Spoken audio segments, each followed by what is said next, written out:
Men is a new horror film from A24, written and directed by Alex Garland. Alex Garland's the man who brought us this sci-fi masterpiece, Ex Machina, and also made another really good sci-fi horror film in 2018, Annihilation. Now, this video is going to have heavy spoilers, obviously, so I'd recommend watching the movie first before you watch this.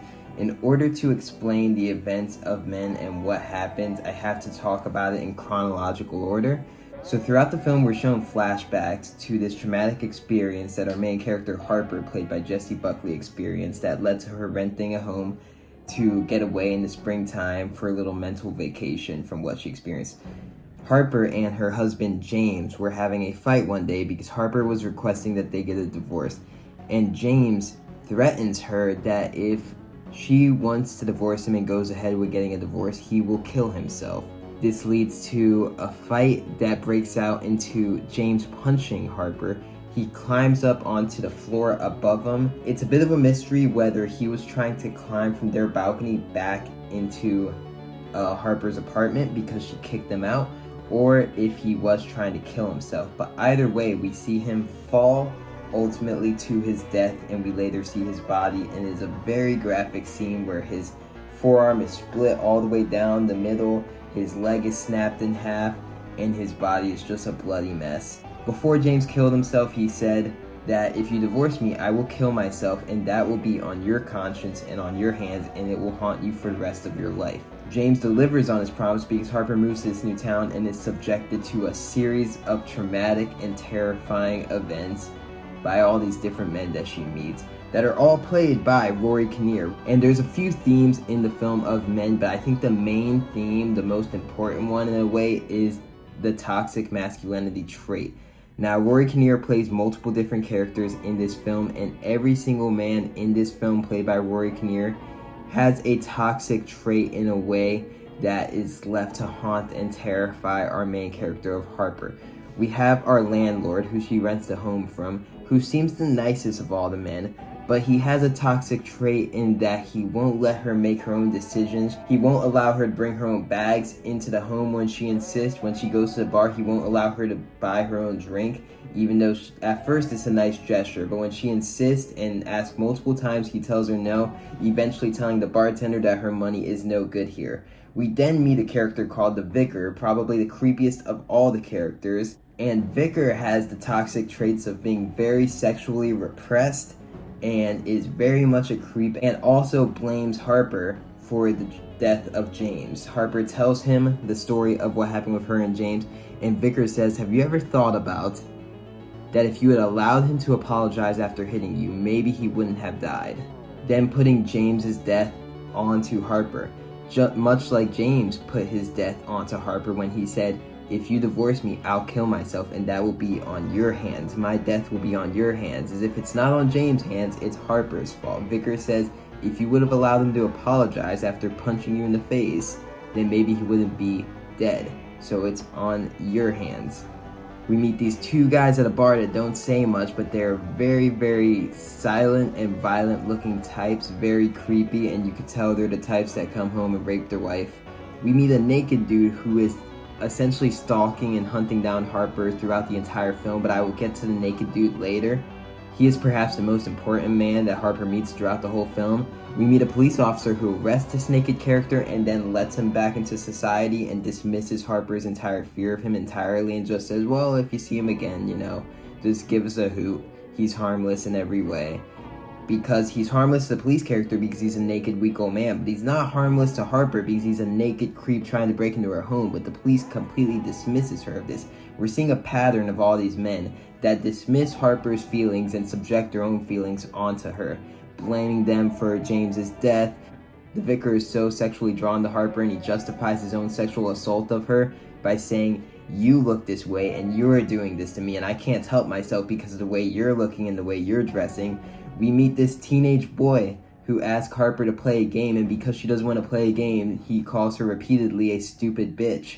And what I like about Harper in this movie is that she takes none of it. When the Vicar is saying, it's your fault that James died, she says, fuck off. She tells the teenage boy to fuck off. when James punches her in the face, instead of trying to take him back like some women might do, she says, "Get the fuck out of here, you're never gonna see me again," and she slams the door on him. The police officer, who's like, "You're dumb for being scared. It's just a naked guy. He's not gonna do anything." She's like, "Fuck you, I'm out of here." I appreciated Harper for the way she handled all these toxic, masculinity-driven men. Now, like I said in the beginning, James had cursed Harper and was essentially haunting her in his death through these men.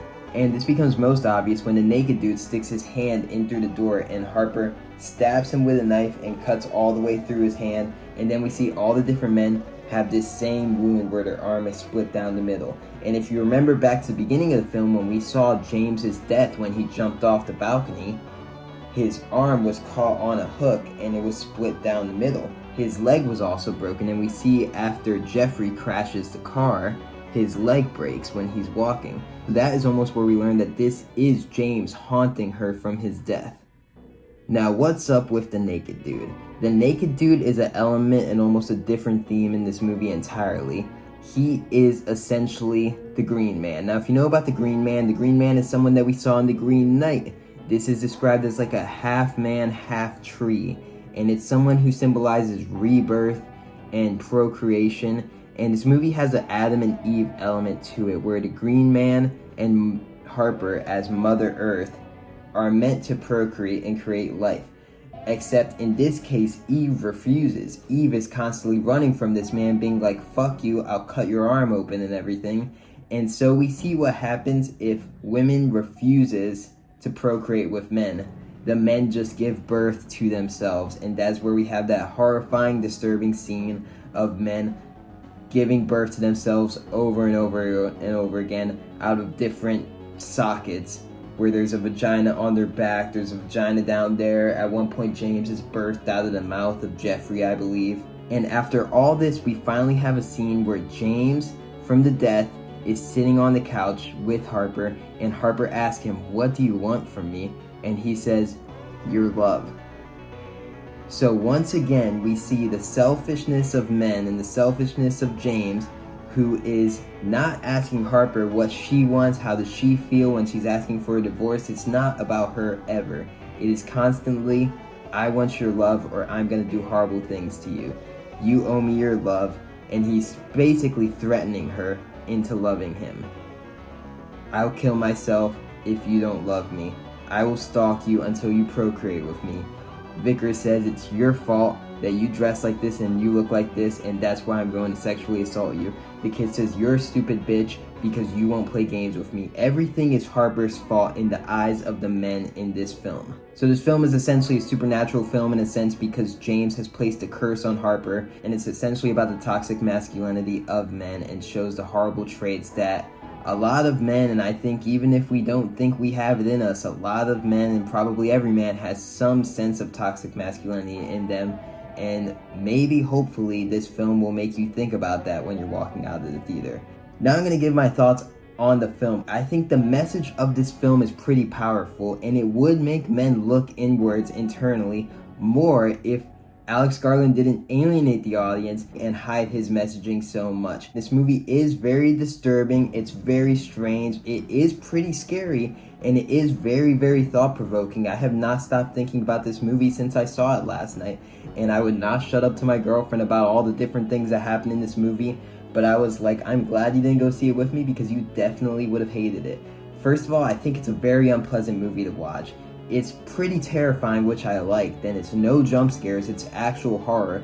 But the thing is, I think a film like this is almost important in many ways, to make men look internally at what is our toxic masculinity trait. It can make you think about the film. But when I was watching the film, I saw it in the theater by myself, and I could hear people talking about it, and I could tell this audience that saw it on the opening night of Friday night was not into it. And I heard one person say, it was a woman, she said, "Next time I'm picking the movie." I think almost Alex Garland is in a downwards trajectory, where I think Ex Machina was a phenomenal masterpiece. Annihilation was pretty good, but the characters were pretty weak. In this film, I think for the most part, we're watching Harper react to these gross, strange, violent men.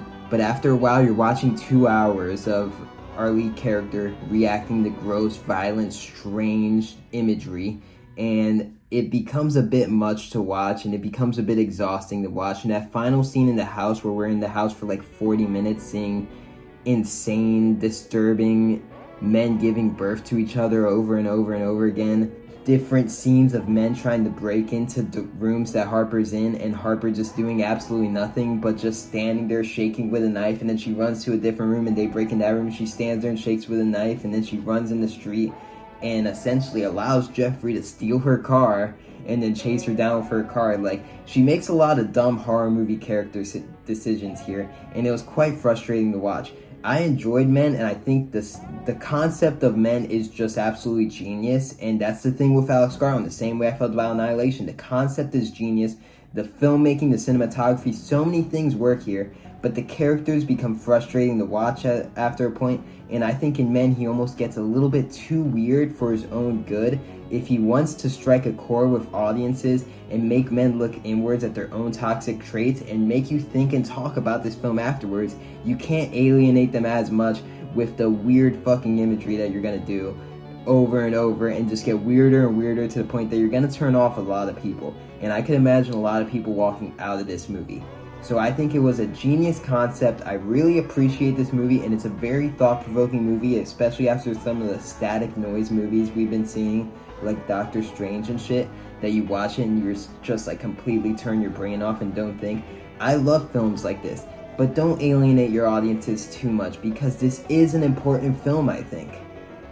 What did you think about Men? What do you think about the green man and the naked dude? What was the most disturbing scene for you? Did you like this movie? I like this movie, but at the end of the day, it's not anything I'm gonna see twice, and I can't recommend people go watch it because I know none of my friends or my girlfriend are going to like this. I will probably like it more than any of them because I like weird A24 horror films. The message of the film was very important, but watching our main character making dumb horror movie decisions and reacting to gross men over and over became a bit exhausting. Thanks for watching. Check out my Etsy. I make hand-painted horror hats. Etsy.com/shop/evilbroomstick. Check out this dude. I'm gonna get out of here. Peace.